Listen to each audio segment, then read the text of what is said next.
We're on, all right. Good evening, everybody. Welcome to the Tuesday, February 27th, 2024 Select Board meeting. This meeting will be broadcast live and recorded by Foxborough Cable Access. We apologize for a little bit of a late start. We had an executive committee meeting that went a tad longer than we thought. We'll start with the pledge. I pledge allegiance To the flag of the United States of America and to the republic for which it stands, one nation, under God, indivisible, with liberty and justice for all. Awesome, thank you. Anybody here for citizens' input? I am. Okay, sir. Oh, careful your chair. I don't want to fall down. No, it's spinning right behind you. I'm Paul Duma, C. Paul Duma, 4 Adams Street, Foxborough, Mass. And I'm up here not just as a citizen, but as the president of the Friends of Foxborough Seniors. And I want to commend the board for the sense of urgency that you had on the property that Church of Latter-day Saints on Central Street, Main Street. Yeah. As a potential new community center. And from what I've seen and heard, you're dealing with the prudence in terms of protecting the town, and I want to applaud you for those efforts. The Council on Aging Board and the Friends of Foxborough Seniors Board, all of those boards, which is a total of about 19 people, and then the members that we have, that come to our monthly meetings, which are usually in the range of 25 plus. Seniors are very excited about the potential to get a new community center to enlarge the space for activities. Current building, it's underspaced and it's got lack of parking. These are both problems. And certainly that everybody that's gone in there, and I applaud you for touring it, and you've had inspections, and I know that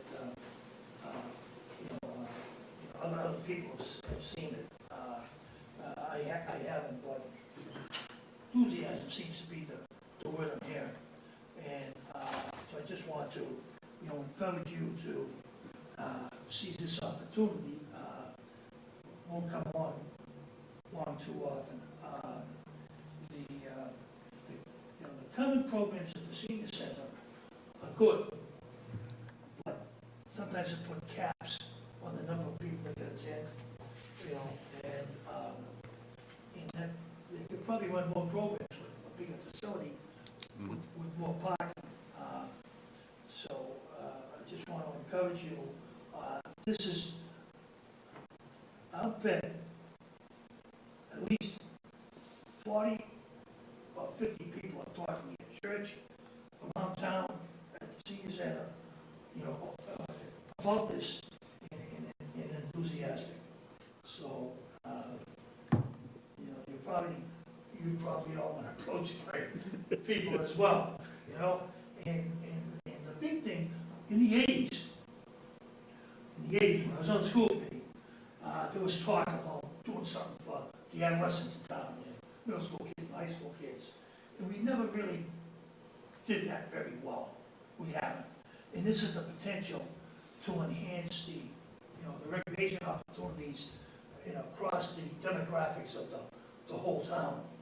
And this will make the gym of Foxborough even more of a gym. So thank you for your efforts. I appreciate it, and confident that we'll be talking ribbon cutting at some point. Thank you very much. Thank you. Perfect timing. All right, no one else here for citizens input? Everybody else is blue, so we're in blue. Up next, we've got update on SEMRAC. Is Chief Kelleher zooming in? Paige, do you know? There he is. You look kind of casual. Can't hear you yet.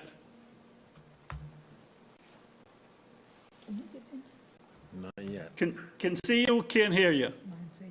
Can you hear me now? Oh, there we go. Yep. Okay. All right. So we're talking SEMREC. Okay, so just want to give you a quick update on SEMREC.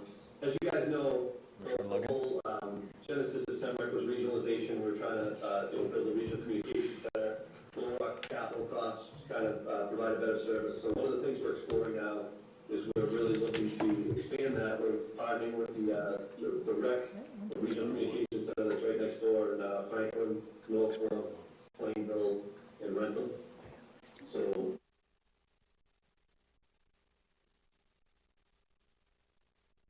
you guys informed, we wanted to kind of pass that along. I don't know if you guys have any questions, but you can see the cost of raising this year.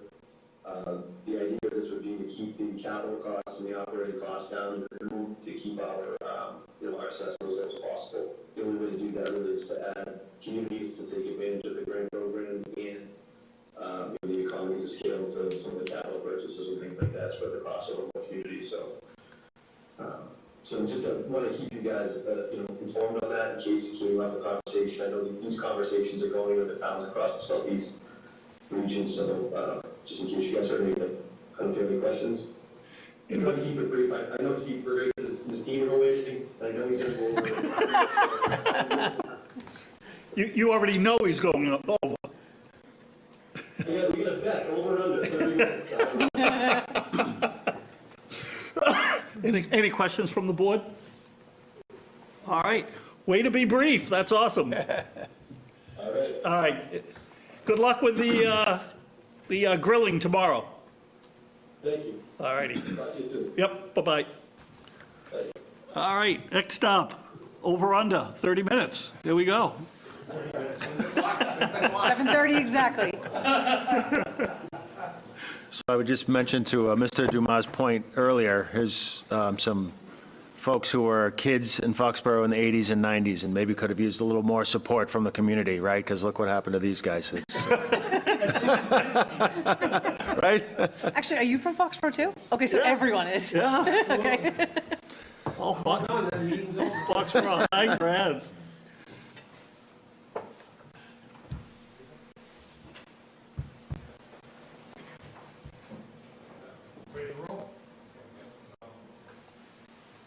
So next up on the agenda is in our monthly updates of various departments.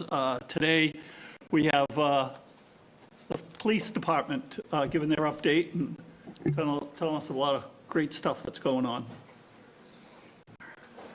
Well, I just want to thank the board for having us here to present to you and also to the residents of Foxborough. With me is Deputy Chief Nunes, Lieutenant Adam Burns, and Lieutenant John Chamberlain. And yes, as discussed, we are all bred, born in Foxborough, or at least we all went through the school system. Seth, thanks for highlighting that. At least I could do, Mike. So as the department continues to just thrive, I just want to just touch upon a couple things about the agency as Foxborough is considered as we get tested out.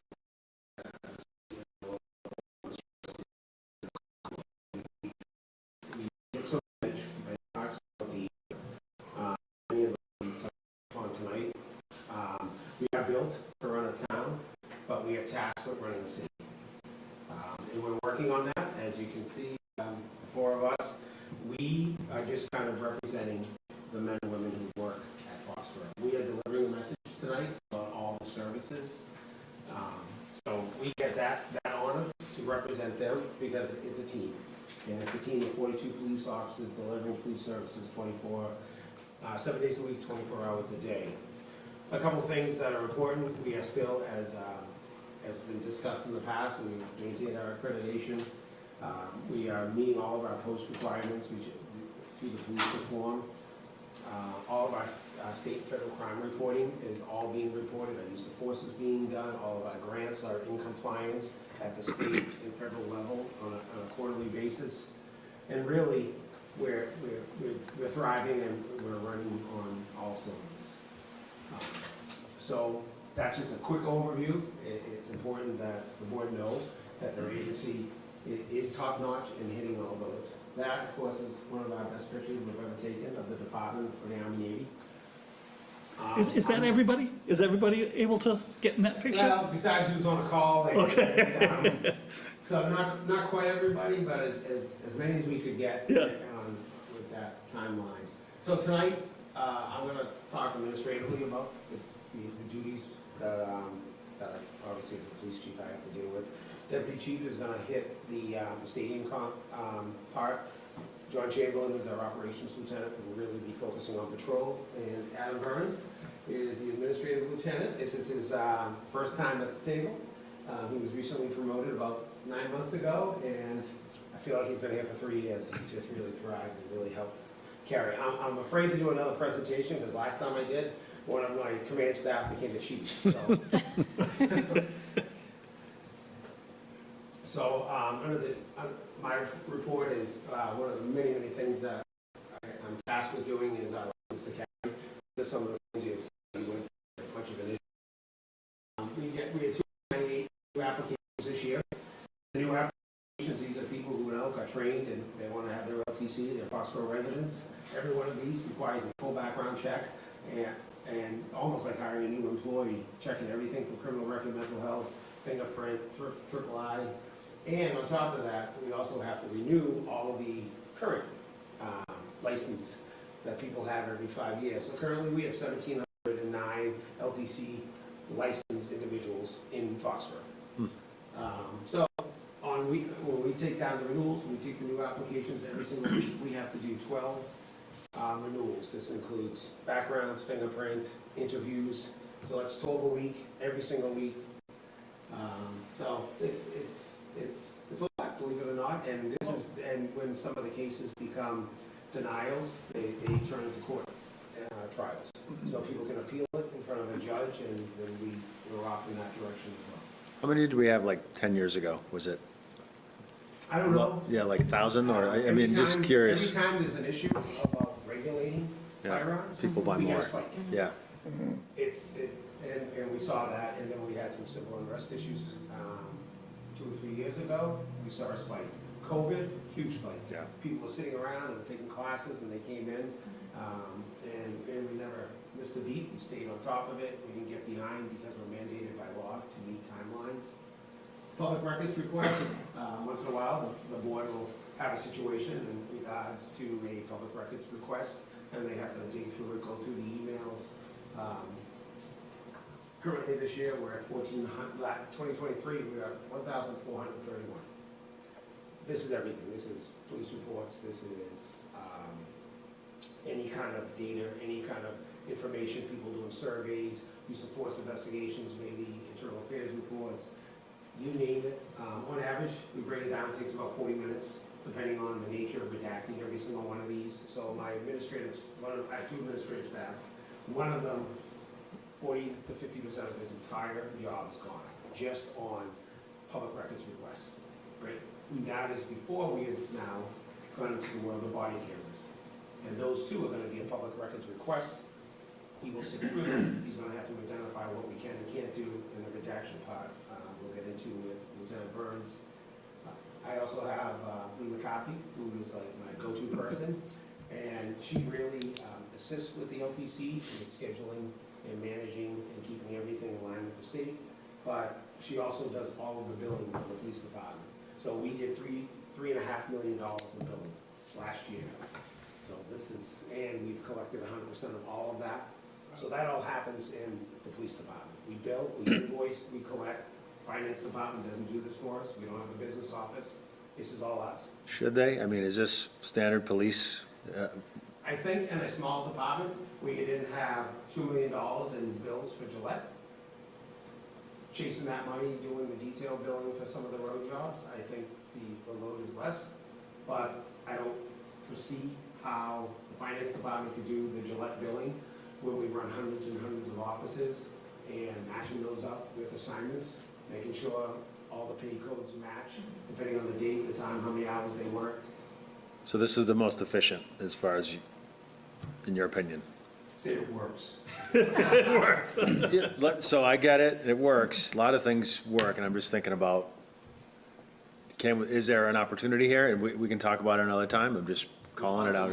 We're constantly Yeah. trying to find different programs where we can export the information right into it. All those programs come with a billing fee. And what happens is the hundreds of offices become users, and then they become a user fee just to have them in the program. So they don't give you like the group discount, where you sign up for the program, we'll give you an unlimited amount. So if we were to check out how many offices that we process on a regular basis every year, it's in the hundreds. So that's where they kind of catch us a little bit. So just something to think about, like as we Yes. move forward, if And there's an we are. opportunity, yeah, Yep. yeah. Great. This year, thank God, you hired an HR director. I can tell you, we've been doing HR, like as long as I've been a police officer here. Mary Beth was here for a little while, but essentially, we do all the onboarding, we do all the background checks, we are doing the medical appointments, we're sending them out for their psychologicals. This year alone, we hired 7 full-time police officers and 6 reserve officers. Each one of those, including the 6 officers, the reserves, all require the same amount of onboarding. We had a couple officers leave, Lieutenant Fitzgerald, Patrick McCarthy went off to the state police, the 2 officers retired. So that is over 10% of our staff that we had a turnover on, that we have to manage, bring in. So we're hoping, and Paige has really demonstrated at Polito her skill set in HR and working for a municipality. So we're really hoping she can help us a little bit with this. And I talked to her too, even about like game day. Again, I don't know what you want to give up, so I'm not saying that, but seeing what Lee does, like she does a lot. So, He's first one in, working on all the assignments, changing Yeah. everything, any last minute calls in, and then she actually shows up to the speed and does all the check-ins. yeah, I told Paige she needs to go watch how much Lee does, Yeah. you know, it's a lot, So she's first in, last out. yeah. And then you get stuck with the pile in the morning.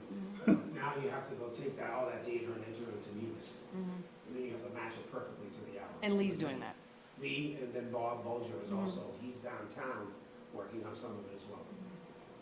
So, game day, you have 200 plus employees working, and they're not just working 8 hours, they're working 12 hours, 16 hours, different, and the pay codes get a little complicated depending on who they are. All right, I'm gonna be brief, so I think did I go over 5 minutes, 5 to 7 10. minutes? that's, 100% over it. Caliber's got one there. Yeah. Looking pretty good right now. Good evening. As the chief touched upon, we're still accredited police department. We received our accreditation in October of 2022, which is not a small task. Being accredited means that we are meeting the best practices in policing, not only locally, but also nationally. Being accredited is a constant daily work. We're constantly making sure that we're meeting our required standards, and those standards are always evolving. So currently, Lieutenant Burns is taking over the accreditation department. We're working furiously to maintain our compliance with the accreditation, but with all good things, things improve. So we got accredited on the 5th edition. We're now working on the 6th edition. So we're constantly reevaluating all of our policies and making sure we're meeting the new language within the new standards. In October 2025, we'll be going for our reassessment. And I talked about this last year, when we talked about Gillette, we really are the unique police department in the country. We're the tale of 2 police departments, we call it. We're responsible for policing Foxborough on a day-to-day basis and providing police services to our community members. On set events throughout the year, which ends up being close to 30, 40 events, sometimes 50 events a year, we're responsible for providing police services to Gillette Stadium, up to 70,000 people plus. Huge responsibility. We're unique in the NFL because we are the smallest police department responsible for policing NFL Stadium. They do compliance checks, they do inspections, and we're proud to announce that we come out on top almost every single time. So we put a lot of effort into providing police services to our community. We're fully engaged in our community, but we're also fully committed to policing Gillette Stadium. Our goal for every event is to provide professional police services and also provide a safe and secure environment. In 2023, 1.6 million people passed through the gates of Gillette Stadium that we were responsible for. We did the math, it equals 80 times the town's population. It's a pretty good feat for a small police department. The year in review for 2023, we had 12 concerts, 3 of which were 3 in a row with Taylor Swift, 70,000 plus. 9 Patriot games, a historic Army-Navy game, which we'll talk about in a little bit. Monster Jam, 1 PLL lacrosse, and then 20 Revolution games plus a dozen Revs 2 games. 3 days of high school Super Bowls, 2 weeks of training camps, 2 Bridgewater State graduations, and other events that officers are assigned to. And this is also does not include the number of details that we have at Patriot Place, providing police services for the several thousand people that go there every weekend. Yep. Like I said, we have the smallest police department in the country that has an NFL stadium. We can't do it without partnerships. We have very strong partnerships with over 27 communities that help support us. Like the chief talked about, we have a high number of police officers that need to work at night. Our 40 plus officers cannot staff that without our assistance. We rely upon our federal, state, and local partners. We have a great relationship with the craft group as well as Team Ops. This is just a good portion of the number of the local departments in the area that help us. We pretty much go from Plymouth to the Warren Bridge all the way up past 495 a couple of times I've never heard of before. Wales. Wales was the winner. Where's that? Wales, Mass? Yes. It's up near UMass. Yes. Really? So the highlight of our 2023 Gillette season was the Army-Navy game. I've been responsible for Gillette Stadium since 2016, and played and operated hundreds of events, and throughout the course of my career, doing the math, almost close to 1,000 events. I would say this was the most labor-intensive and most rewarding event that we've all worked. All the officers that worked the event had a great experience. Not only did they take the assignments seriously, but they also enjoyed the camaraderie of working with the people that attended the game as well as the number of military officials. Protecting America's game, it's called America's game for a reason. It's Army versus Navy. Once again, we partnered with all our federal, state, and local private partners, but because of the uniqueness of this event, it was the first time partnering with numerous federal agencies that we never worked with before. We were fortunate enough to establish great relationships with all of them. We also had to work with each military academy and several branches of the United States military. They all came with unique requirements and expectations, and we not only met those expectations, we exceeded them.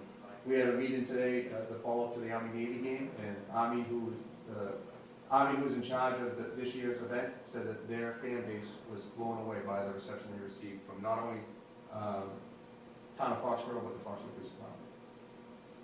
Preparation included numerous meetings, phone calls, and a large-scale tabletop exercise where we went through training exercises to test our abilities to respond to a critical incident and to make sure that we had the teamwork that we have in place. Based on the Army-Navy game, high-level dignitary protection responsibilities. It was the number of dignitaries was unmatched at any event ever at Gillette Stadium. Just some of the guests that included the current and former chairmen of the Joint Chiefs of Staff, Secretary of Defense, Secretary of the Army, Secretary of the Navy, the Commandant of the United States Marine Corps, the White House Chief of Staff, several governors, senators, other elected officials, and other high-profile dignitaries.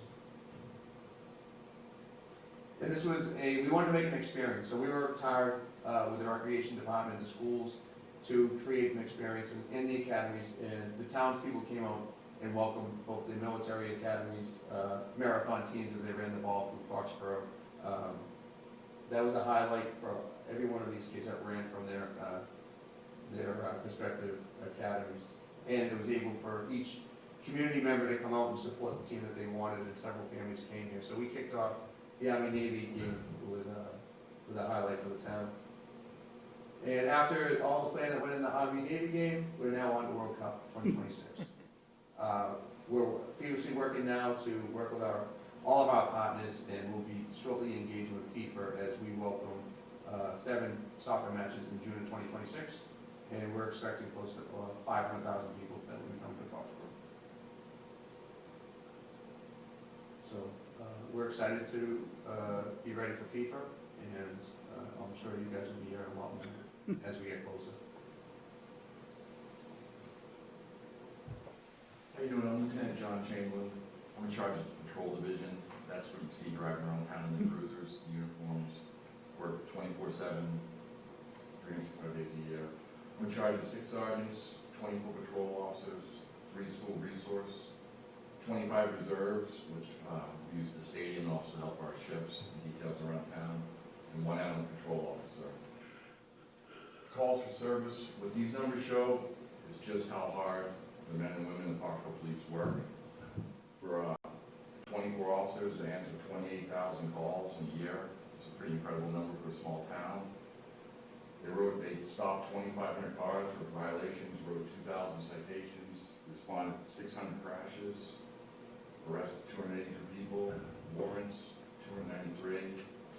Mental health crisis, we'll get that a little bit later. Drug overdose, we get 12 in the town, unattended deaths, domestic violence for a small town, which doesn't show we're immune, but a large number right there. School safety, there's 3 school officers, and they cover 5 Foxborough schools and 3 regional charter schools. Attendance about 4,162. The SROs are supervised by Sergeant Meg Allen and Sergeant Val Collins. Some of the stuff they did this year, we trained all the teachers and staff, specialized training to protect themselves. We had our first junior police academy at the Hill School, which was a big hit with all the little kids. They presented career day, social media, bus safety, Ruby Bridges walk to school. We did our high five Friday for the kids all in school to rotate around. YMC summer camp. All the SROs are certified to national standards, and this summer they're going to do a police academy for middle school students. So they're getting a large response from that already, so we're looking forward to that. Trends in Foxborough, so you can see the accidents. There's more people getting on the road from COVID, there was nobody on the road. That's one of the things we're working on. Each year it seems to get more and more things, the town getting busier, more people driving through, and more events, the accidents are increasing. Some of the stuff we're doing for that is we're purchasing the new traffic common signs. You've seen those on the Oak Street, Panic. We have new grants, going to purchase a few more. What they do is just tell the drivers to slow down. And a lot of people in the streets have been really happy about that. We're using analytics to have more efficient traffic enforcement. Sergeant Buckley is picturing the photo there. We put out this thing, capture the data, to show if there's actual problem, what time the speeds happen, so we can have our officers go there and do that. Officer fails. This is a picture of Chief Graves. He won the Traffic Officer of the Year for 2023, which he also, the year before that, another officer, Brian McGrath, did it. So hopefully we can get the hat trick and get the next officer. That was for the entire Northeast for AAA. Wow. Foxborough also was awarded the safety for the community. And that was with our partnerships with the highway department, the recreation, planning stuff like the Halloween parades, the Christmas light, the common and stuff. So it was a award we were happy at. And I know the chief's, one of his future plans is hopefully have a dedicated officer who would just do traffic, respond to every citizen, follow up, conduct the enforcements, the analytics and stuff like that, which really seems to be what a lot of the citizens' main complaint is about. New initiatives we started in patrol, the domestic violence unit. We did 172 follow-ups for victims of sexual and domestic violence. When patrol officers go to the scene, we'll try to get a number, an email, anything. One of these other officers are trained and is going to follow up. Sometimes people don't need help, don't request at the time, but later on they will. This unit has also reached out to thousands and go on to different events and stuff, pass out pamphlets and try and pass the message. We're also starting a human trafficking unit. We're going to work with Boston State Police in partnership with the area hotels in town and sex trafficking around here. Some of the stuff we've seen is a lot of the major events that brings in this to the town. We're looking to get that out of the hotels and get it out of our community and give people help. Mental health calls. Christine LaRose, a clinician, has been wonderful. She's worked with us. As the calls have been going up, when you see only 124 calls, I think everyone here will say, these calls are hour intensive and manpower intensive. We're taking someone to a hospital, we call them Riverside clinician, come here. This isn't something that clears in a few minutes or it takes a bunch of the shift and most of the day to take care of those calls. And having Christine LaRose on board has helped. She's done a lot of follow-ups, which is, this number I can imagine will be a lot higher without her as well as the follow-up calls. And it eliminates, she's got these people to help. And Chief Grace is committed to getting every officer trained in CIT. The One Mind campaign pledge for about 85%. That's where officers, when they arrive at de-escalation, they recognize mental health issues. we won't have problems down the line to give people help without overreacting or anything. What is the CIT, John? I'm not- Crisis intervention training, Oh, okay, thanks. a lot of times people go there, it could be substance abuse, it could be mental health. It's training, it's pretty intense, it teaches the people what to look for, signs to recognize, it's just not someone having a bad day, it's like the underlying factors. Okay, thanks. As the new mental health facility in Northeast Health Services help with access? They're good, we get a list every day of all the community, all the beds, and everything open, Right. and Ms. LaRose really has connections everywhere, of all these different things, and she can guide these people to the proper treatment and stuff, if they could get help. Opioid trends, as you can see, this is the overdose we've had in town. The numbers went down, but the fentanyl and the fatal percentages are going up. And that is, our thing we do with that is we're also in the critical incident management system. We're notified if any of our residents overdose in Massachusetts. 2 trained officers, plain clothes, we don't want to stigmatize anything, will show up to their house with someone, try to offer them services. The commission has also been doing this, and I said we receive a list of daily detox, medications, and treatment beds available to guide our systems. Also, every officer on my patrol is trained and carries Narcan, and that number of 3 would be a lot higher. Lieutenant Burns in his presentation will actually show you body cam footage of a couple of months ago where officers saved a girl's life with Narcan after a car accident. So the number definitely would be higher if the officers weren't trained in using that. We're also part of MetroLec. That's part of 46 local towns and sheriff's departments. A lot of times if a big incident happens in Foxborough, you've got 3 guys on the side, you can call people in for overtime, but the resources just aren't there. MetroLec offers these things: canine, child abductions, computer crime, special weapons and tactics, regional response. So if we had a lost child, or an Alzheimer's, something like that, you can call in countless resources. We had a child missing once, we called in the drone. Drone located the child under the snow, under a thing with heat signature. But this is something that's really good for the town. We also use the SWAT team at all the Gillette events for extra security and specialized. They really, if you're Army Navy, they really help us a lot. I'll turn it over to Lieutenant Burns, who'll play caught up. No pressure on Adam, though. Yeah, I think we're going over our time. It's a lost cause. We'll try, yeah, we'll try. No, you're not there yet. to You're get through the boring part, the administrative side here. But as the chief said, Lieutenant Adam Burns, just about 9 months ago took the position here, so, you know, I'm still on the learning curve, but we're moving pretty quickly. I'm an administrative lieutenant, so in the current structure of the organization, these are the pieces that fall under the administrative side. So the detective division, court, I supervise the court, property and evidence, the new body worn camera program, which we'll get into a little more detail here in a minute. I'm also the accreditation manager, training coordinator, field training officer, supervisor, fleet manager, oversee the drone program, records management, technology, radios, the facilities, and I'm the liaison to the December to the regional dispatch, which we talked about earlier. 2023 for the detective division, as usual, they investigate our major crimes in conjunction with the patrol division and also our external partners with local, federal, and state agencies along with the DA's offices. They also provide resources, help train some of the investigatory cases with the patrol division to help them. You know, we're small departments, sometimes it's good to have your patrol division that can do some of these investigations too. Some of the key cases that they worked on this last year was cruelty to animals, rape, vehicle theft, death, drugs, larceny, break-in, entering, etc.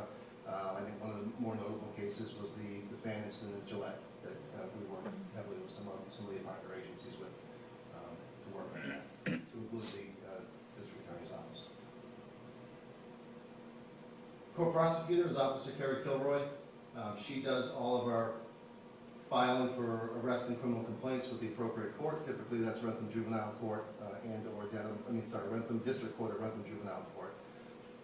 She also provides the court with all the discovery requests, and recently again with the body-worn camera footage, now in one-call supplemental reports, and anything else that they're requesting for evidence. And in this last year, she filed 512 criminal complaints, and those were either arrest or Property and Evidence Officer Jimmy Canada. The evidence room maintains any items that are pertinent to ongoing investigations and legal proceedings. Last year, we had approximately 600 pieces come in and 450 go out. And that leaves us still with about 2,800 pieces of evidence that he meticulously maintains in the evidence room. Body-worn cameras, this was obviously the biggest change to our department this year, both with the technology and just the change in what we're doing every day. So we were able to purchase these the previous year with some grant money to help assist with the cost to purchase the body cameras. The chief went through the negotiations with the union, came up with our policies and procedures. We were able to start a soft rollout with the body camera program in September, and that soft rollout really was about 10 officers, a couple from each shifts, so we could kind of just see, whether our procedures were gonna work, if there's any changes we need to make so we kind of did a 3-phase. We started with that soft rollout. We went to about half the department wearing them, and then we did full implementation in November of this year. And since then, every full-time officer has been wearing them every day on patrol. Overwhelmingly positive feedback from officers in the community. We've only had it for a few months. We're kind of, we wanted to do the kind of crawl, walk, run. We're probably in the walk phase now, but really everyone that's used them can't believe we've gone this long without them. It gives transparency to the community. It allows officers to feel more confident in what they're doing, to know that every interaction is now going to be video recorded. And that's great to hear. It is. That's Yeah. great to hear that feedback. Yeah. Yeah. So one of the, and I don't want to say, one of the challenges, I guess, with body cameras is that, and the chief kind of alluded to it earlier, is with the video is not only the storage of the video, which we base our video retention on state retention periods and how long we have to maintain those videos for, but also as public record requests go up and court requests go up as we have more and more videos. We've talked with the larger agencies like State Police, Boston Police, but also the similar agencies to our size that are using body cameras along with Axon and the other companies. And the rough calculation for video redaction is 4 hours for every 1 hour of video. So if we are at a scene for an hour with 3 officers and somebody requests that body camera footage, that's potentially 12 man-hours of work to redact those videos before we can release them. So there is a significant amount of time on the back end, along with these, never mind our everyday records requests, but once, with the videos, it can be pretty cumbersome and time consuming. So with that, I know Lieutenant Chamberlain mentioned that there was a quick body cam snippet. So what we did is want to kind of show you what a body camera does capture, that every officer's wearing. We did just redact the operator of the vehicle, but it was a call to a crash scene. When the officers got there, it was the midnight shift. They recognized that it was probably an overdose, and they were able to break into the car and use Narcan and potentially save the operator. We just took a quick snippet of that so you can kind of just get an idea of what that looks like.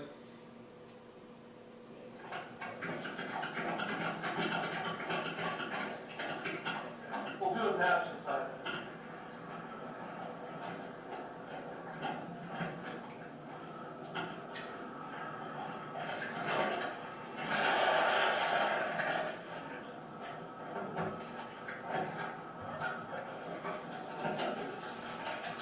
It's on the other side. And obviously, the officers are trying to get into the vehicle to assist the operators unconscious. You got it, Steve? Yep. Yeah, back here? I got it over here.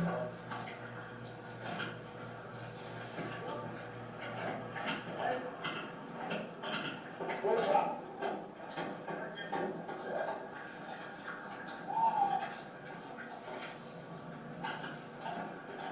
The officers doing what they call stern rub, trying to see if there's any bit of arousal from the operator.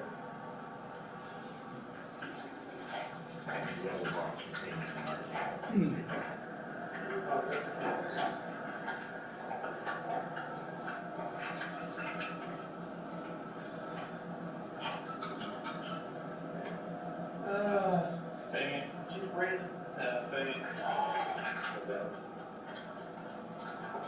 Sometimes you gotta use there's two in Narcan. So again, just a quick snippet of it. You know, obviously, the videos are a lot longer from start to finish, but, you know, even a video like this where we just redacted the party, it still takes 10 or 15 minutes to go through just to do even a minute and a half, something like this. So, again, it offers different angles of the scene, especially when there's multiple officers there. And again, it really has so far, you know, really given officers confidence back when they're on these scenes and they're interacting with the public, knowing that everything's recorded. Department training is, I also oversee that. So we have our state mandated training, which we have to do every year. That's our 40-hour annual in-service, and that's both for full-time and reserve officers now, which really takes our 42-ish man department into a almost 70-person department with our reserve office when it comes to the training standards that we have to comply with. So 40-hour annual in-service, 8 hours of firearms, 4 hours of taser use of force. Defensive tactics is biannually. We have yearly policy reviews, and specialty positions such as school resource officers, SWAT, and canines all have their yearly requirements also. Outside of that, we have some elective trainings. Now, these are the important things that we can kind of work on niches, and we can advance the department in some of these specialty areas and really get a better overall knowledge base for the entire organization. So some of those topics we were able to hit last year were crisis intervention, domestic violence, sex assault, human trafficking, juvenile issues, active shooters, school safety, leadership and liability, investigations, etc. Some of this training is paid through our training budget, and some of it's through grants that we're able to send officers to. Sometimes we're able to host trainings, and we end up with free seats. We do everything we can to you know, save money and utilize the opportunities that we have for our officers. So, our fleet. Right now, we have 15 marked patrol cruisers, and again, that's the patrol side, like Lieutenant Chamberlain talked about. Those are operating 24/7, and I've heard the chief say it before, but those really are the offices for the officers. That's where they live in, that's where they do their work, that's their environment there. We have 4 detail cruisers, which are just retired patrol cars. We have our unmarked specialties, such as detectives and our admin vehicles. We have 2 motorcycles, 3 UTVs, and this year we purchased 2 new patrol cruisers, which just was 2 aging fleet cruisers. Made up of that, we purchased another admin vehicle, and we have a new transport van that's we haven't received yet, but it's on the way. They're outfitting it now. That's replacing our transport van that we've had since 2012, and it's really aged out now. Where's the pickup truck at the F-150? The pickup truck Where's is that fall on the me? 15 mark patrol cruiser. Okay. It's technically a patrol car, Oh, but it is does it? get utilized for other Okay. things too. Yep. The drone program, which we briefly mentioned, but we're on about year 3 now, I think, since we started the drone program here. We have 2 FAA licensed drone pilots. We have 3 department drones that are used for various different types of use, which indoor, outdoor, 2 of which have thermal cameras, which Lieutenant Chamberlain talked about the incident where we were able to find a child that was down in the snow based off that thermal image. Both of those, myself and Officer Burt, are part of the Metro Elect, which serves the 40 communities, so we go out and respond to other communities too with the drone. And it's ideal for missing persons and or animals, an area of use for officer safety and situational awareness. It really is a game changer in many situations now. I know they're becoming more and more popular for many organizations, not just policing, but they're really valuable now. And just last year, we had 23 drone-specific call-outs for different situations. Technology records management, I'll just hit this briefly. Our towns moving over to Office 365, which we're currently rolling out. That certainly helps us, especially in the cloud-based remote capabilities of it. The big technological change for us in this coming year will be Hexagon, which is the new dispatch/records management system, and that's going to be through SEMREC. That changes our current out-of-date system that we've been using since the early 2000s. And it really is going to be kind of the next generation cloud-based software, much better security, user-friendly. It'll interface with our cameras, not in booking areas and everything else we need. And we're going to start the training for that beginning July, so the first quarter of fiscal year 25. Was classroom online learning and kind of train the trainer until everyone's ready to go October 1st when that goes online. And the last thing I'll hit on, just some of the grants that we had this last year, Mass Gaming Commission, for fiscal year '24, we have $61,000, $42,000 is training, $19,000 is for hotel investigations. And the burn grant gave us $45,000 for ballistic shields that we ordered a couple weeks ago, just purchased those. And the DPH grant is a multi-year, $125,000 a year for salary, training, overtime, and victim assistance. Currently, this is supposed to end the end of August of this year, but we're going to petition to request an extension because that grant has really been helpful with what they talked about with domestic violence, the sex assault follow-ups, and really being able to be victim-centered and help victims out with some of these opportunities that it provides. So that's all I have, and I'll take it back to the chief for the conclusion. I think we got just under 5 minutes, right? Is that what we finished? Yeah, we brought it back. I think we're pretty organized. I think we're really open to any questions or comments, if you have any.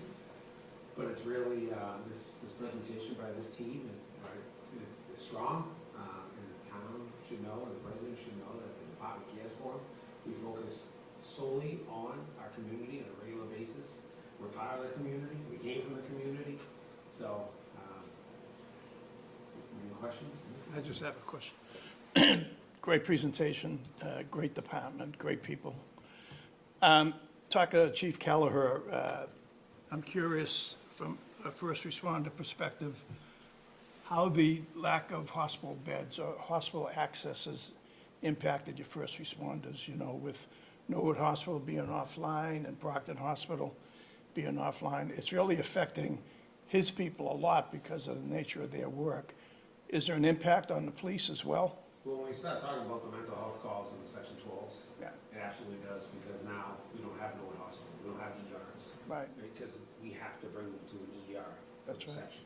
Yeah. So we end up tying up a staff who now is in that ambulance with that firefighter. Right. Because they- Right. So he's waits an hour and Oh, he's yeah. always waiting. Sure, yeah, Yeah, and we have to actually maintain that security right, that's of right. that patient until the medical staff take control.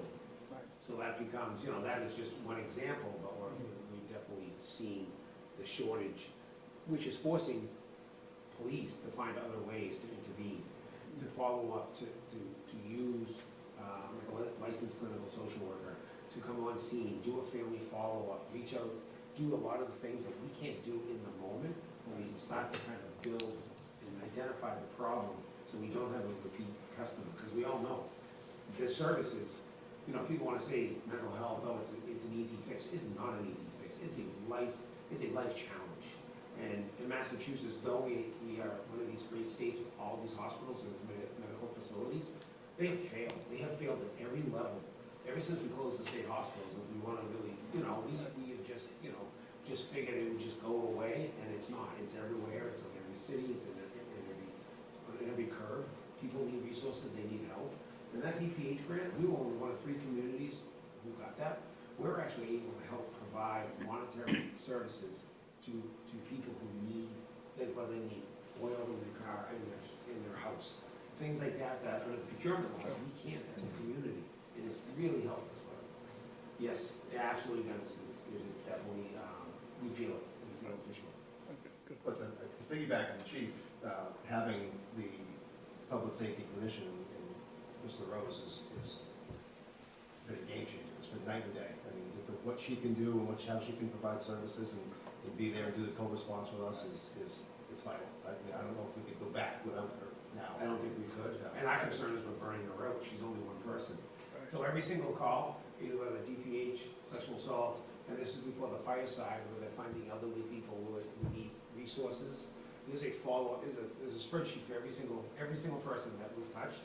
And there's, you know, there's a 1 week, a 3 week, there's a 90 day, there's a 100, you know, a 4 month follow-up. All of it, we have it all, we have all the data. And the caseload is massive. If I ever told the police officers that we didn't have a licensed clinical social worker at our fingertips, they would be horrified. You know, that's a necessary, and it's really helping us. And when we talk about de-escalation, identifying people, it's been a game changer. Quick question. This is going to sound weird, but it does have a point. Where does your jurisdiction end? So in other words, you chase a bad guy through backyard in Foxborough and he runs into Mansfield. Do you stop it? We can transfer authority. Oh, you can? For the rest of the offense. Okay. It gets a little dicey when we leave the state, which is another problem. Because now we get charged with kidnapping.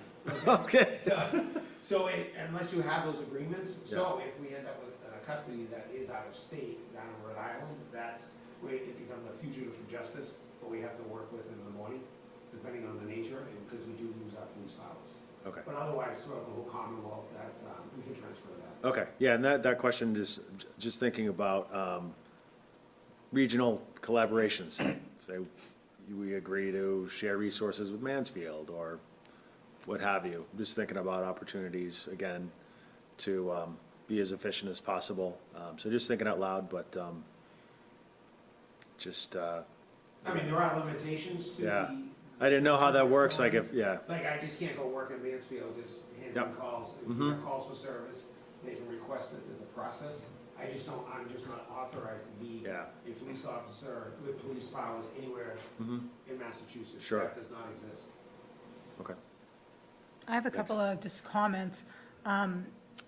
Thank you for bringing the video of the cameras, because I do remember when you guys were just starting to roll it out, and you had a couple of officers, I don't want to give any names, but I just happened to ask an officer how he felt, and he, I think some people have that perception of that it's going to catch policemen doing something they shouldn't have been doing, when in fact, he felt the opposite. He was thrilled to put it on, and I thought to myself, with everything that's going on in this world now, that it gives you guys almost the protection that instead of being accused of something, everything's right there. All the tape is there, and I can't even imagine what that is if you face something that you don't face every day, and then the training you get from watching how you handled it, whether it was perfect or whether you felt like there was a different way you could handle it.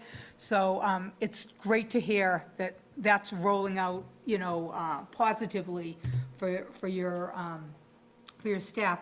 And the other thing is, just to see some of the numbers, the domestic violence, the overdoses, I think we just think of Foxborough as this quaint, small town, and all these problems are everywhere. Doesn't matter where you live, and the fact that your staff is prepared for these and you're continuously training, it's just, as a citizen, not just sitting up here, it's great to see everything that's going on in your department to make you at least as prepared as you can be for all these instances.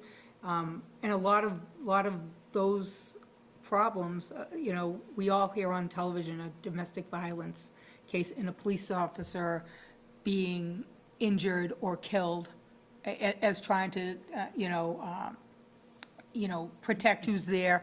Canine dogs, and, we've all heard other communities that have had tragedy. So it's just eye-opening that we're just like everywhere. We're not just this little sweet town, Foxborough, that the problems are here and that you guys are prepared for it. So that's a compliment to your Yeah, I don't department. think people realize Foxborough is on the 95 interstate. We run 9 motels. We're the most motels in any of the area. We talk about the liquor license in the industry, the entertainment industry that comes to Foxborough. We're not a quiet community. What our job is to make sure that we handle this and maintain safety and security for the community. So bravo. Thank you. Thank you. Great presentation, all four of you. You really appreciate it. Thank you so much. Have a good night.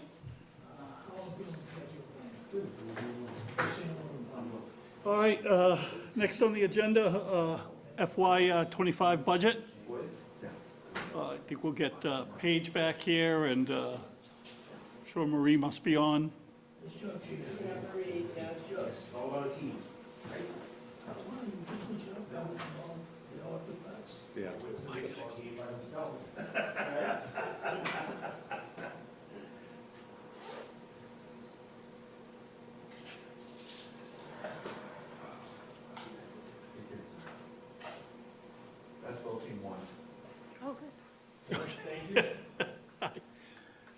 Girls or boys? Boys, varsity. Thanks, chief. Nice. Bye-bye. Were they expected to? Right. Play again, Yeah, that's great. hockey tomorrow night. All right, so we're back, going to be talking about, discuss, review, maybe even approve the budget from a selectman point of view. Paige, is Marie on too? I see you. Yes. Okay. So where are we? Yeah, Marie's here. So this is on your agenda because at the last meeting, Marie went over the agenda, the budget for you, kind of ran through it, we presented everything. And I know Seth and Dennis had some questions / concerns, and you all hadn't had a good chance yet to review it. So we wanted to put this on the agenda for tonight. I know AdCom really appreciates hearing the select board's point of view on the budget and or approval, so we want to keep this process moving. Marie and I did have a chance to meet with Seth and Dennis, and I won't speak for them, but that's where we stand right now. So I don't know if any board members, Seth or Dennis, if you want to speak up, or how you want to, go about reviewing and approving the budget, if that's the point you're at tonight. Well, I thought both of you actually answered our questions pretty thoroughly. One was on local receipts and, whether we were understating local receipts in the budget because of recent experience. I don't know, I have some documents in front of me here with some changes made since that meeting, or I know we raised some issues, and it was too early to really predict with any kind of certainty, what kind of events, for instance, we'd be having, the coming fiscal year. So that was a point that we walked through, and I think we were comfortable with where we ended. I don't want to put words in Marie's mouth, but there is still an opportunity for some improvement there. But we don't have the information now to really go out on that limb and make those improvements and put them in the budget. So I don't know, Seth, if you want to add to that. I think that was my takeaway. Yeah, thanks. So I just wanted to get, again, a comfort level with, and I think local receipts was the area where I thought there was potentially opportunity to true up that area of the budget a little bit. I looked at 2023 actuals, and I wanted to get a sense of what 2024 was going to look like heading into 2025. And so just based on the activity that we had for concerts, that is a big driver of local receipts, and activity at the stadium. Based on that, what Marie was able to share with us, I got to a comfort level where I thought that we were being conservative, but not lowballing or sandbagging or anything like that. So I'm comfortable with where we are from a revenue side and also from an expense perspective as well. So I'm in a good place with where we are with the budget. Awesome, and that was the two big concerns. That was why, we had these extra couple of weeks. So, yeah, it seems like, sitting down with them made you a lot more comfortable understanding. Right. That little nuance of how they have to figure that out. Yeah. We did pick up some improvements as well, not a lot of money, but we did pick up some areas of opportunity that we all agreed with there, so. Anybody else have any questions? Yeah, actually, not anything that's gonna make me not want to, if the board is ready to accept the budget. Just maybe something to help us a little bit, maybe to reflect in this budget, and then maybe to help us as we're going forward.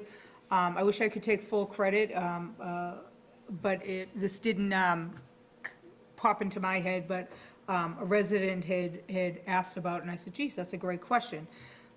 Marie, do you think at some point that we could maybe get some information about our pension obligation, where we're trending as far as, like when we hire new people, when we're negotiating the new contracts, and, what we're, giving as far as, whether it's a raise or a perk or anything like that, what that's doing to our pension obligation as we're going along.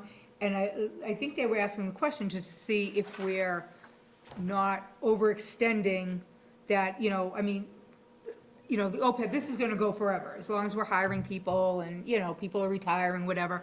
Maybe just to see what the trend is, like, maybe where we were as we've been going along. Like I said, this isn't something for necessary, I just thought I'd bring it up, because someone mentioned it to me. The actuaries even then, I would think Yeah. for Marie, but. Yeah, Marie. but, just to like see, where we're heading with our obligation, because obviously what we're paying, employees and stuff now, but as people live longer and they're collecting their pensions longer and stuff, just to see how we're trending. So like I said, that's not, you don't have for necessarily something for you to get into tonight, but it just, someone brought it up to me today, so I just thought maybe, it was interesting, Would be a to. great little follow-up this summer after the budget process. Yeah. and things slow down a little bit. Yeah. That's an interesting question, but I think you're right. Yeah, so I think that's the whole actuary. point of what the actuaries and I think it looks at all that stuff. I'm not an actuary, so I'm not gonna pretend that I know all the details that go into it, but that's exactly what they do when you Yeah. look at, it's more than just like a straight calculation. Yeah. But other than that, I mean, Yeah, and there's a study that's done every 2 years for our OPEB. Same thing with our pension, because we are under the Norfolk County system. We essentially just get a bill from the county. We don't really have any control on the pension side. On the OPEB, like I said, we have an actuary who does. They come in every year, but the big one is every 2 years, and they basically tell you when you can expect to be fully funded. Granted, once you are quote-unquote fully funded, you will have an ongoing contribution, but it won't be nearly as much as we're paying now. But let's keep in mind, at town meeting, we just voted to make our OPEB benefit more rich. Like, so by doing what we did for retiree spouses, I know there's been a lot of talk about that, but we all have to be real and understand that that vote that we made, is going to have more of an impact and extend things and, more of a cost. all right. Can I just add to that, so I gave you all, so our health insurance and property and liability insurance, those numbers came in. The liability is coming in at a 5.1% increase, and health is at 5.75%. This resulted in essentially savings of $115,000. So the revised budget that you all have in front of you, the revision that we made there was to reduce free cash from $800,000 to $685,000. So those were the changes that were made recently. And, admittedly, I've been away, I was away for 9 or 10 days, so I missed some of the meetings, but the one thing that I did hear, while I was away, just the talk about the fire position, so I wasn't at the meeting, I don't know if any of you were there, but, that department did have those 2 positions cut. There's probably some other things we have to work out as far as other things that are in discussion right now, where those savings go, but just something to call out to the board that I've kind of heard some chatter about as well, for us to just be aware of. Yeah, I mean, we didn't get into that on Monday, but I know that, I've talked to Chief Kelleher, actually, and, this whole impact that I brought up with Chief Grace about, the hospitals, being down, and the impact it's had on staffing, and even available ambulances, and, how that's been a real, budget buster for him. So a lot of his requests for the additional staff, and they're both fire and rescue now, so it's fire and paramedics, and the first responders, they're really being impacted. And the response time for ambulances, which from a public safety point of view is what I'm interested in.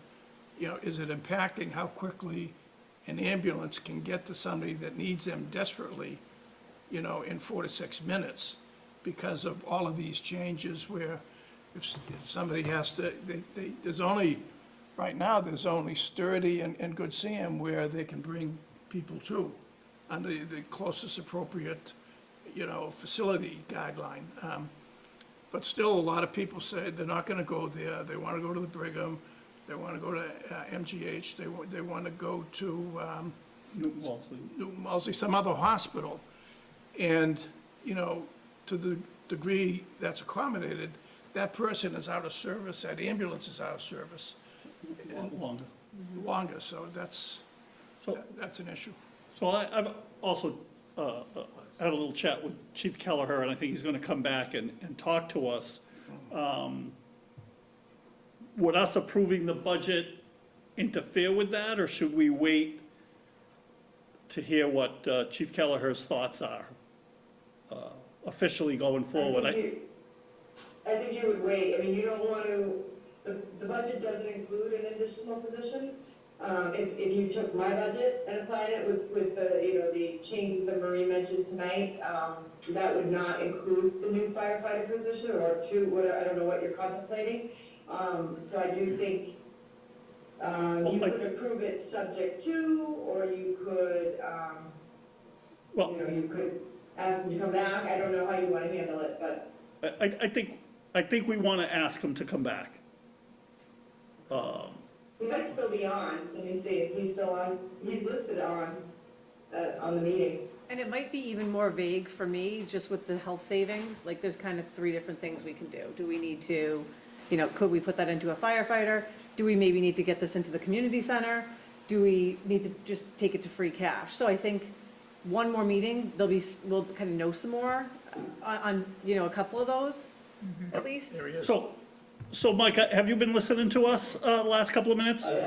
So are you prepared to talk to us, or do you want to wait 2 weeks till our next meeting? It's up to you. I mean, really, the request is simple. I had a request in for 2 positions. I understand some of the constraints we had with the budget. Seeing the opportunities here, you know, I think for about 70,000, we can achieve 1 firefighter. So I think that's certainly helpful as far as, you know, what we're looking at with our challenges. You know, I think that kind of meets in the middle and still leaves a little bit of funding for free cash as well. So, you know, that would be the request. Would certainly appreciate it. I would like to propose that we take the 2 weeks to shake out, as long as it's not going to mess anything up with, you know, AdCom. Right, But yeah. I was wondering about AdCom. Have you been to AdCom yet? I have been to AdCom and proposed the budget that the town manager ultimately came to. We had a long discussion about the positions. They certainly seem supportive. I don't want to speak for them, but they do seem supportive. And certainly this was something that was discussed over the last couple of fiscal years. I certainly think that the need has been, you know, certainly addressed, but I think the need is definitely there. So, Paige, I guess I'm going to defer back to you. Do we want to, Mike, do you want to, well, I don't know, is there more of a proposal that you want to talk to about? Do we put this on hold? Do we vote? Do we want to look into adding another firefighter, using 77,000 of that? 70 will do it. I think I'd like to maybe us take the time, like Leah said, and maybe just to throw this out at you, Mike, you know, you might be prepared to answer, just I'm not saying the need isn't there, but when we talk about the ambulance stuff, you know, another body, there isn't another ambulance. So a lot of the reasons why we're saying the ambulances are tied up, another body doesn't get you another ambulance call. So, what I'd like to do is maybe give you the fairness to come back, unless you are prepared now, to come back and to tell us what, you know what I mean, like, what you know, what that extra body does for you. I mean, just because the talk we've had here is about ambulance runs, and another body doesn't get you another ambulance run. No, you need another So it just might be ambulance. better for him to be able to, you know, No, and I would always prefer to be there in person.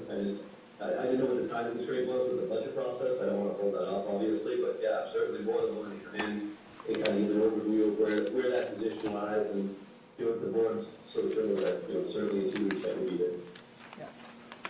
And just to add to Dennis's point, firsthand, I did get an opportunity, I was at AdCom when Mike was here, and to be able to give him and his staff a thank you.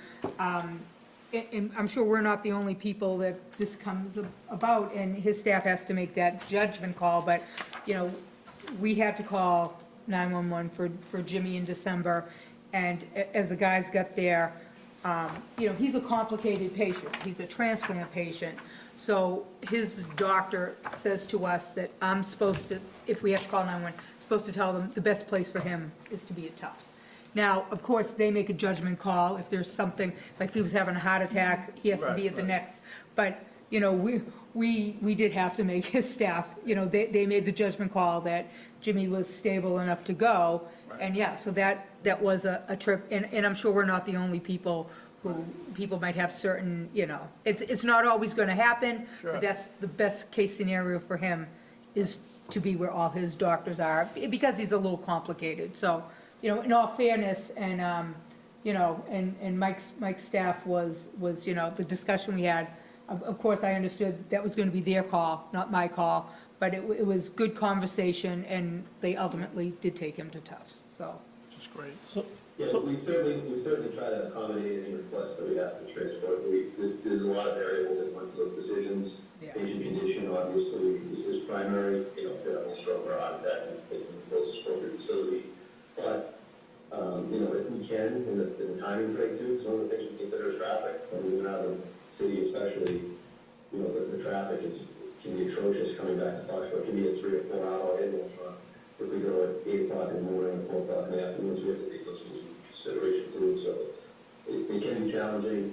Certainly, you know, we try to do our best, but, you know, within the constraints and the confines of what the rules of DPH, you know, we operate in, and then certainly like some of the timing and judgment calls. So we try, but not always. Do that. So I would suggest this, if I can get Paige and Marie back up, not to diminish you at all, Chief, but, I mean, I'd like to hear the proposal. I'd like Chief to come in front of us in 2 weeks.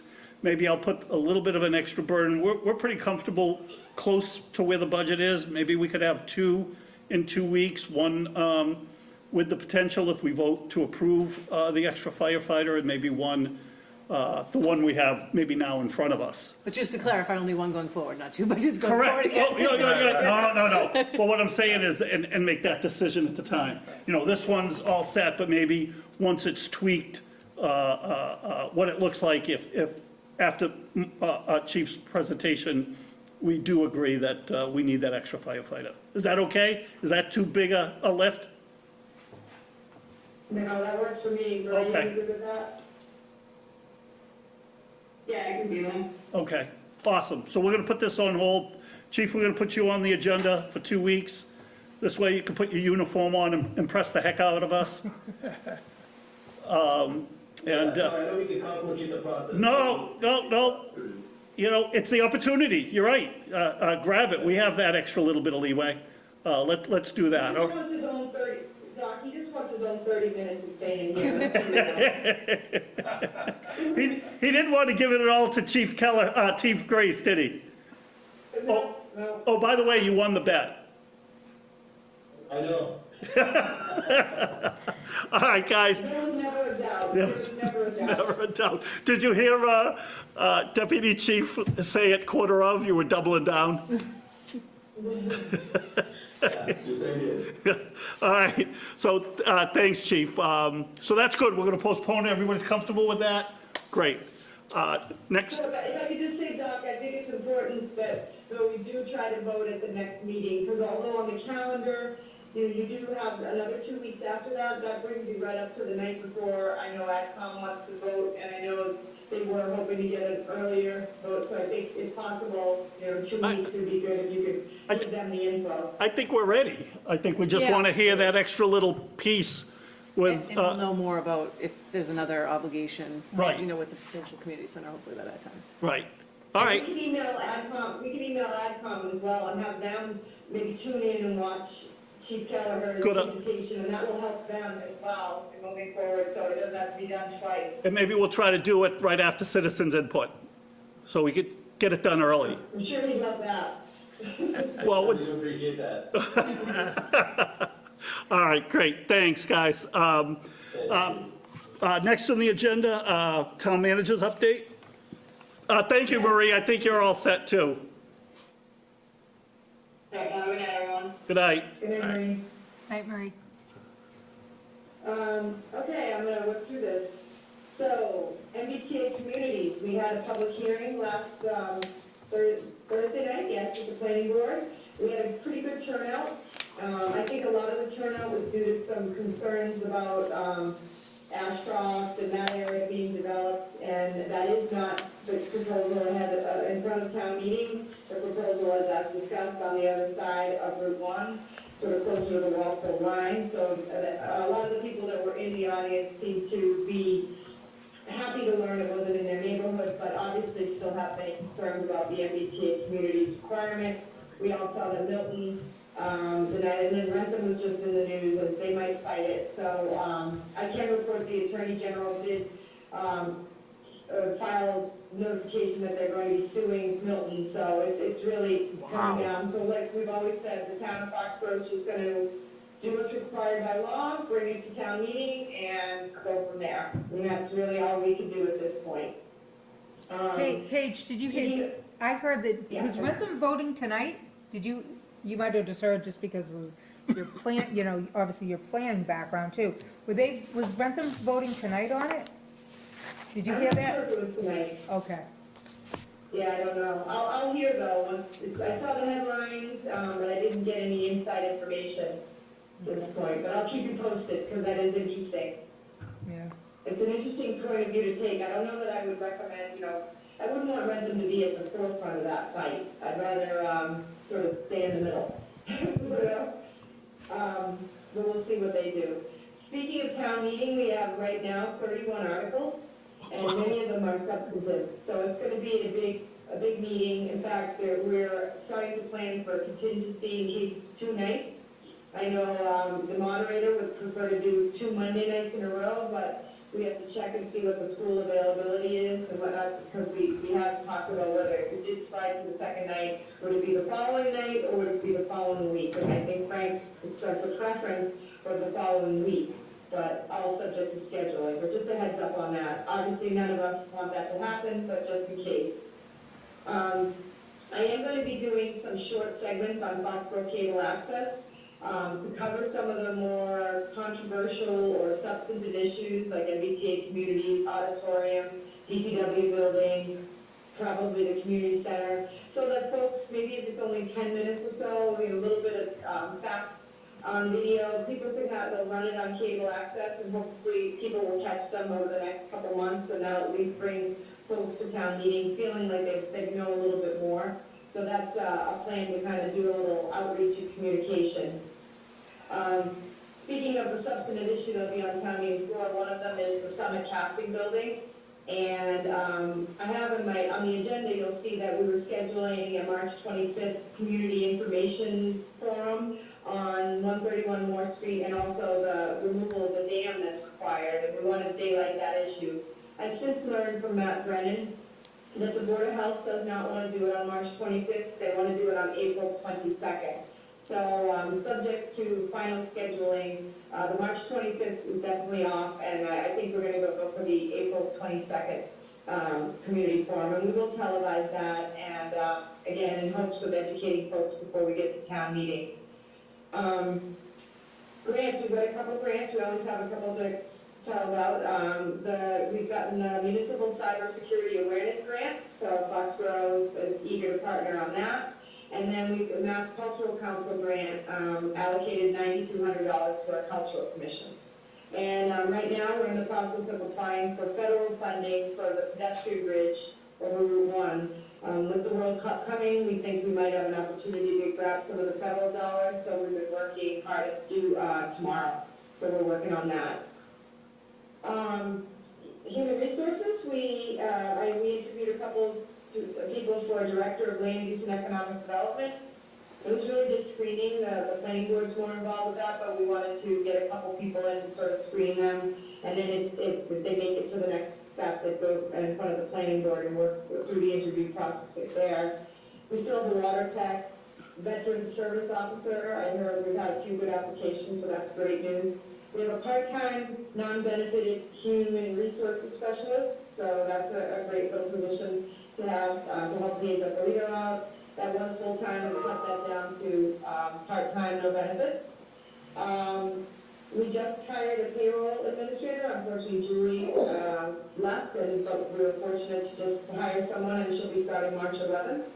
And we also found ourselves a communication specialist. Maura Buckley is starting with us on March 11th.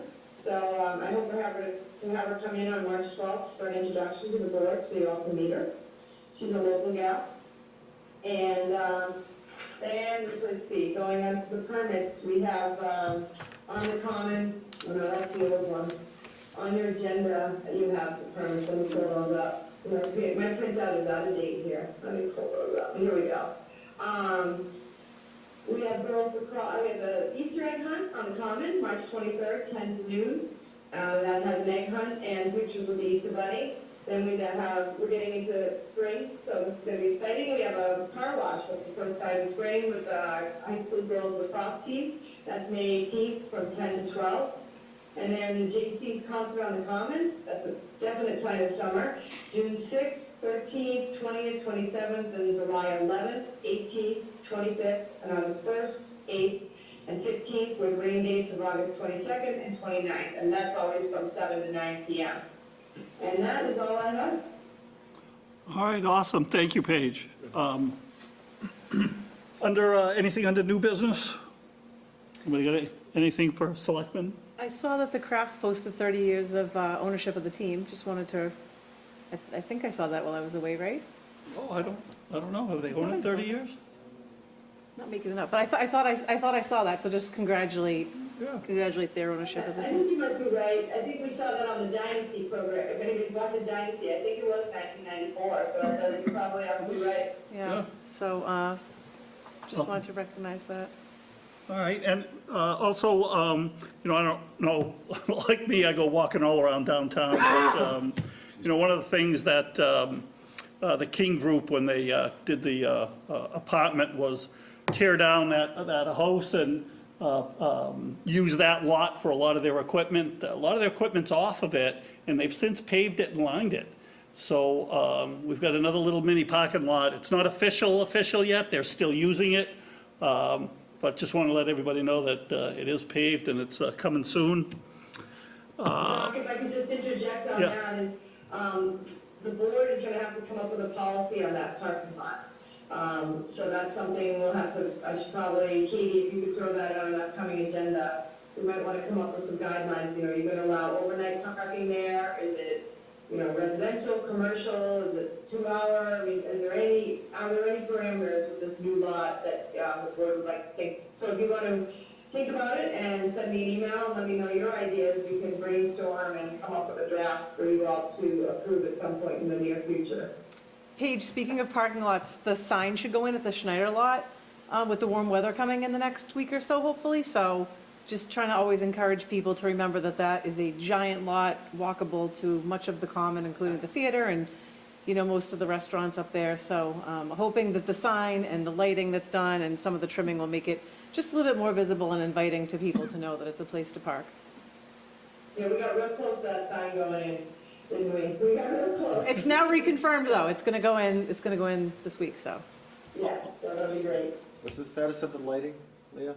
I was out there and it looked like the lighting was done, and I had heard it was done and the trimming was done when I was out there during the day, and then I went back at night.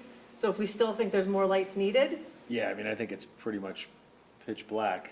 The one, there's one light when you go in that's kind of straight here that used to be lit that's now off, I noticed. Yeah, like, I wouldn't park in the pitch black. I wouldn't, you know. Okay, All I right, can well, swing back at night, because I'll there take a is some look, lights too. there, that I think that the big one may be, I don't know if I think it's, it's, something's out, but I think Okay. that's gonna be, people are not gonna wanna be over there yeah. in the dark. All right, good point. Yep. We'll look into that. Action items? So, Oh, I think I sorry. did, unaffiliated with Ally's Cookies, but I do live really close, and I did think, I think they're adding hours on Friday, so. Yes. For the cookie people out there, you know, if you swing by on Friday, they may be open. And they're amazing, They're dangerous, really good. they're amazing. And you know, you freeze them. I had one from someone gave me a gift basket, and you just can only eat so many, like 5 is enough, so I had a frozen one. And I forgot about the frozen one in my freezer for like a month. And the other day, I noticed it, and oh my gosh, I put it in my air fryer. It was brand new, so. Oh, man. If you find one, if you throw one in your freezer, they're really good. Oh, boy. And I'm not affiliated with them in any manner either, so. Right. All right, so we've got 6 action items. So the first one, motion to approve an additional data sheet for Monster Energy Supercross on April 13th, 6 PM to about 10:30 PM, and Monster Jam 2024 on April 20th from 3 PM to 7:30 PM. Second. Any further discussion? All those in favor? Aye. Another sign of spring, the motion to approve the use of public way application for Foxborough Youth Baseball and Softball Opening Day Parade on April 13th from 10 AM to 11 AM, and the route is to move down Bird Street, Railroad Ave, through the Common to South Street to end at Booth Field. Second. Any further discussion? All those in favor? Motion to accept a donation of $20,000 from the Friends of Foxborough Seniors to help purchase a new van for the Council on Aging. Second. Any further discussion? All those in favor? Thank you, Mr. Dumas. I see you're in the audience here for that one as well. All right, motion to accept a donation, again, from the Friends of Foxborough Seniors for the Christmas Carol performance for the Council on Aging. There's actually 2 separate checks for $375 each, so 2 for $375. Second. All those in favor? Aye. All right, and then the last one is just approval of minutes from February 13th, 2024 meeting. Second. Any further discussion? All those in favor? Aye. All right, and motion to adjourn. Second. All those in favor? Aye. Good night, everybody. Thanks, Paige. Good night. Thank you.